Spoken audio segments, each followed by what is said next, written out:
नमस्कार. रुचकर मेजवानी विथ अर्चनामध्ये तुम्हा सगळ्यांचं स्वागत आहे. आज मी तुम्हाला दाखवते आहे एक कचोरी. त्याचं नाव आहे राज कचोरी आणि हा नाश्त्याचा प्रकार आहे. आणि ही कचोरी म्हणजे जराशी मोठी असते, म्हणजे तुम्ही त्याला किंग ऑफ ऑल कचोरीज असंही म्हणू शकतात. माझ्या मैत्रिणीने मला ही दाखवलेली आहे. तर चला वेळ न घालवता सुरुवात करूया. राज कचोरी बनवायचं म्हणजे आपल्याला डो बनवायला लागेल. पीठ मळायचं आहे. त्यासाठी आपण घेऊया 1 कप मैदा आणि 1/4 कप रवा. ह्यात घालायचं आहे थोडंसं मीठ. मैदा, रवा आणि मीठ घालून हे मिक्स करून घेतलेलं आहे. ह्यात आपण पाणी घालूया आणि थोडंसं कडक मळून घेऊया.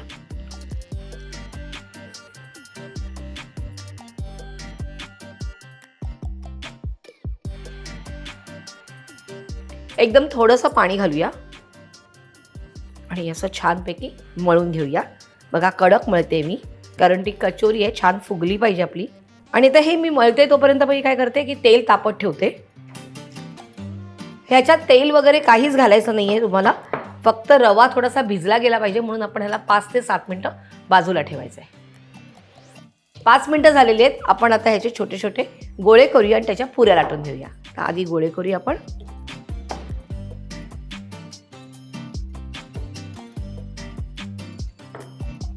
आणि आता आपण ह्याच्या पुऱ्या लाटून घेऊया. छान असं भिजलं गेलेलं आहे ते. लाटताना पण बघा मैद्याची वगैरे काही गरज लागत नाही. साधारण एवढी पुरी ठेवूया आपण.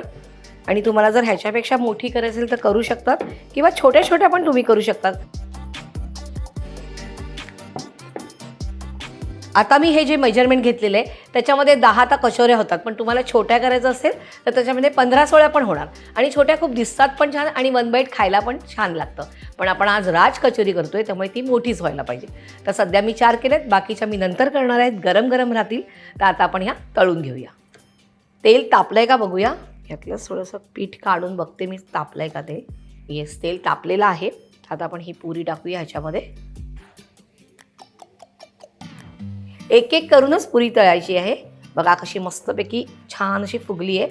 आणि हिला गोल्डन ब्राऊनवरती काढायची आपल्याला. एका साईडनी झाल्यावर आपण दुसऱ्या साईडनी पण छानपैकी तिला करून घेणार आहोत.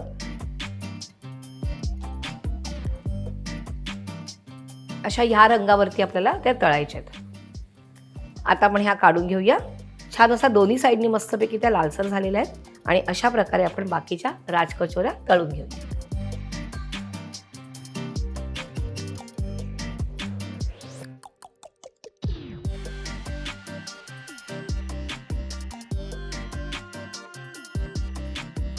अशा प्रकारे 5 पुऱ्या मी तळून घेतलेल्या आहेत.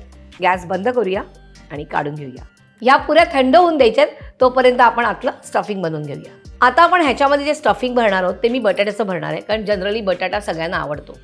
पण कोण कोण ह्याच्यामध्ये सफेद जो वटाणा असतो तो टाकतात, किंवा चणे टाकतात, किंवा मूग टाकतात उकडून. तुम्ही तुमच्या आवडीप्रमाणे टाका. प्रत्येकाची स्टाईल ही वेगवेगळी असते. मी जिच्याकडनं शिकलेली आहे तिने मला सांगितलं बटाटे घाल, म्हणजे सगळ्या मुलांना आवडतात. तर आपण घेऊया. इकडे मी 3 बटाटे घेतलेले, उकडलेली, सालं काढले आणि त्याचे बारीक बारीक तुकडे केलेले, ते घालूया. धणा पावडर घालूया 1 चमचा, जिरा पावडर 1 चमचा, रेड चिली पावडर 1 चमचा, सेंदो मीठ घेतलेलं आहे इकडे मी, ते थोडंसंच घालायचं आहे.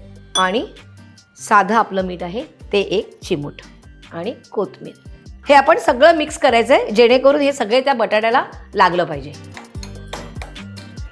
आता हे मिक्स झालेलं आहे. आपण हे बाजूला ठेवूया.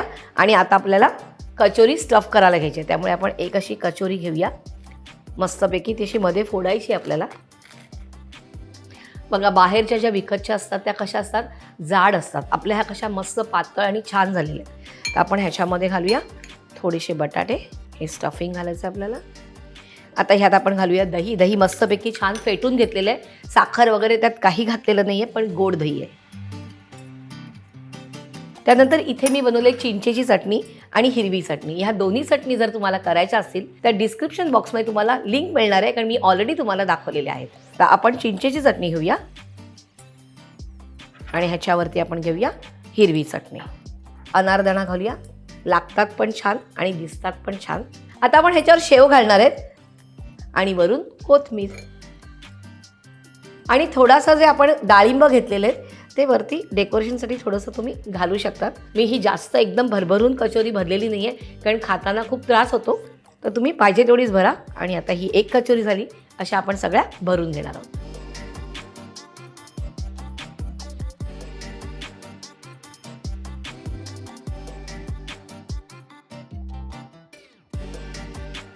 तर अशा प्रकारे आपल्या राजकचोऱ्या भरून झालेल्या आहेत.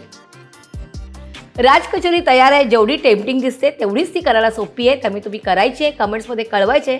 आणि हे सगळं कुठे शक्य असतं? फक्त रुचकर मेजवानीवर.